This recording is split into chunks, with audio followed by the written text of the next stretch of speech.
Alright, so when I'm testing, I'll source all my products from Aliexpress. I know that a lot of other people say, oh, Aliexpress isn't the best place to find products and it's saturated. I don't agree with that. Nearly like all my winners have come from sourcing on Aliexpress, and there's so many different products that new sellers will come in and add every single day that I don't really think that you need to go anywhere else besides Aliexpress if you're looking to sell low ticket items. I mean, there are some really good drop shipping directories out there if you're after high ticket items like canoes and like paddleboards and stuff. In order to sell those products, it's a completely different strategy, right? So it's to sell those kind of products, it's different traffic sources work, like AdWords and stuff like that, and you can't get really the volume or the scale that you do with smaller ticket items. So I definitely recommend to stick with Aliexpress, regardless of what other people say, because it works for me, and I've based my entire dropshipping businesses off Aliexpress, so I wouldn't be too worried about it. Right, so anyway, the tools you need to source properly on Aliexpress are only three things, right? Obviously, you need the Aliexpress website, you need the Dropified Chrome extension, you need the Thieve Chrome extension. So if you're tossing up Dropified versus Oberlo, I strongly recommend to go with Dropified for a number of reasons. The first being that it's much quicker to fulfill orders on Dropified. The second is that you can use the Admitad cashback reward scheme, and I'll leave a link to sign up to that in the description of this. And the third reason is that there's much more functionality and better variant mapping with it. And so the Thieve Chrome extension, all this allows you to do is have infinite scrolling when you're on Aliexpress. So say if you go on Aliexpress, you can scroll to the bottom and more products will automatically appear. So go ahead and install these two Chrome extensions. So in terms of Aliexpress suppliers, I'm going to tell you something that not a lot of people seem to know, and that is 90% of Aliexpress suppliers are actually dropshippers. Right? So this might be a surprise to you, but it makes sense when you look at their processing times, like why they're so long, right? So the average Aliexpress seller will have like a 5-day processing time. Aliexpress sellers, the processing time longer than 1 day are usually dropshippers, right? So the reason that there's such long shipping times isn't because they're getting huge volume orders and they're just really slow with shipping. It's because the sellers deliberately wait to build up their pre-orders to buy in bulk from the factory, right? So there's usually like a number of factories, and there's thousands of resellers who are ordering from the factory in bulk before they have stock on them. So when you see processing times of 7 days, that's just sellers waiting till they get enough orders so they can buy cheap in bulk from the factory, right? So there are actually some sellers on Aliexpress who aren't dropshipping and they have stock on them, and those sellers will generally have processing times of 3 days or 1 day. 1 day is really rare now. I haven't really seen any Aliexpress sellers have this, but they used to. But now it seems to be 3 days.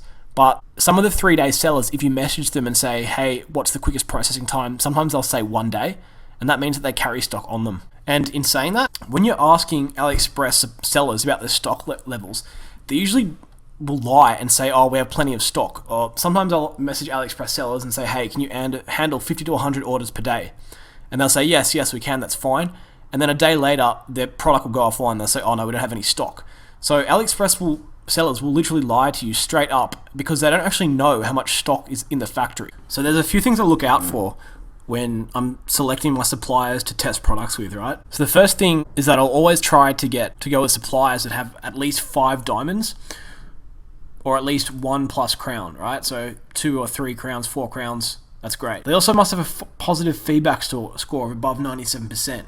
And they must be operating for at least 2 years. A lot of sellers will come on Aliexpress and then they'll disappear within the first few months, right? So you want to make sure that doesn't happen. So you want to make sure they've been operating for at least 2 years. And I'll never go with an Aliexpress supplier if they have 7-day processing times, right? Because in my experience, 7-day processing times just means they're really cheap suppliers who wait until they have enough money to go and buy in bulk from the factory, and sometimes 7 days stretches out to like 10 days, and I'll just never do that. So I would even rather pay a bit more for the product and have a quicker seller. And obviously they must ship via e-packet. If you're doing your testing in US, you need to ship via e-packet. It's the quickest and it will save you customer support headaches. And the last one I've got here is if the product has potential, get the supplier on Skype, right? So if you see that a product is selling when you're testing, you want to ask them to get on Skype. You want to start talking to them and test their English skills, test their responsiveness, and see if you can start building a relationship with them. Alright, so I'm going to quickly bring up Aliexpress. So I'm going to show you how I would compare different kind of suppliers and which supplier I would go for, right? So I actually saw this product a couple of days ago, which is pretty funny. I actually haven't tested it yet. I'm in the process of scaling a few winners at the moment. I'm doing big numbers on them, so I want to stick to them. But this is a product that I definitely would test, which I saw a few days ago, and that was a twerking Santa. Oops. Alright, cool. So the first good sign is that there are multiple suppliers. And when I say multiple, I mean it's about over 7 suppliers, at least 7 suppliers here, all selling the same toy. So what you don't want to do is you don't want to find maybe 1 or 2 sellers selling that toy, because if they go out of stock, then you're screwed. But it's sort of like a double-edged sword, because if there's only like 1 or 2 suppliers, then usually it can mean the product is unsaturated as well. But I mean, if you have many suppliers like this, it means that it has sold in the past and you're not stuck with just one supplier if they go out of stock. So when I'm looking across all these suppliers, the first thing I pay attention to is the processing time. So we have 3-day processing times here, which are good. We have 14-day processing time. That's actually probably the longest processing time I've ever seen in my life. I would never, ever, ever do that. But it looks like 3 days is the lowest. So we'll come back up to the top. The second thing now is I probably start looking at the price and also at the seller ratings here. So you can see 2 diamonds, 1 diamond. 2 diamonds is better than 1 diamond, obviously.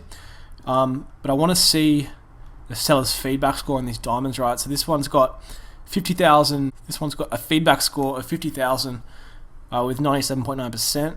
This one's got feedback score of 49,000 with 97.8%. So these sellers are both really, really good. It's obvious that these stores would have been around for a long time to collect that many feedback reviews. So what I'm going to do is open these 2 sellers in 2 different tabs. And just to take it back a step, so this green stuff here and this green button here is the Dropified Chrome extension that I told you to install earlier. So that's up here. So if I wanted to add one of these products to my store, I just click that and it will load up into my store. So that's that green big box around it, and the green big box shows you the processing times, the seller ratings, and also shows you whether they have e-packet. So like 100% you need the seller needs to have e-packet as well. And then there'll be some sellers down here so up here we'll have red, which means they have like gold medals, which means they haven't been around enough to collect a high feedback rating. If we go down here, so I've only got 303, so it means this store hasn't been around for long, and I would never go with a new seller because Aliexpress sellers just pop up and shut down all the time, so I want to go with someone who's been in the game a long time. But it looks like all these other people here have e-packet on there. Okay, so this one doesn't have e-packet, so it'll come up with red, so I would never ever go with a seller that doesn't have e-packet. So anyway, coming back up to here. Alright, so we've opened these 2 sellers in different tabs, and what I want to do is just compare them, right? So if I look at the stars here, this one has 6 full stars, this one has 4 out of 5 with 8 feedback comments. So let's go in and have a look, right? So the first thing I want to look at is how long the seller has been around for. So if the seller's been open for at least 2 years, that's good. It gets a little bit sort of dodgy if they've been operating for less than 1 or even less than 2. I don't really like. So this one here, so they've been operating for 3 years. It's the same thing as well. So the sellers look very, very similar. The only noticeable difference is so far that the price is a little bit different. So 14.92 compared to 14.94. So it's like 2 cents difference. So that means the price, we'll say that the price is basically the same. I usually just go and have a quick scroll down just to see that they've got like images of the product. Also come down here, sometimes I look at the shipping times and see which percentage has reached the customer in like what time frame up here. Just want to come back here and have a little look as well. So these product descriptions from both sellers are fine. They look very, very similar actually. Sometimes what sellers will do, they'll open like multiple stores and they'll advertise the product from the same store. So this might even be the same store that's promoting this product, since they look very, very similar. But anyway, we'll just take it on face value and we'll say because they have different shop names, we'll just go we'll just assume now that these are actually different shops, and we're comparing different shops. So this is sold by, the shop's name is exclamation mark, and this shop name is Oceany Shop.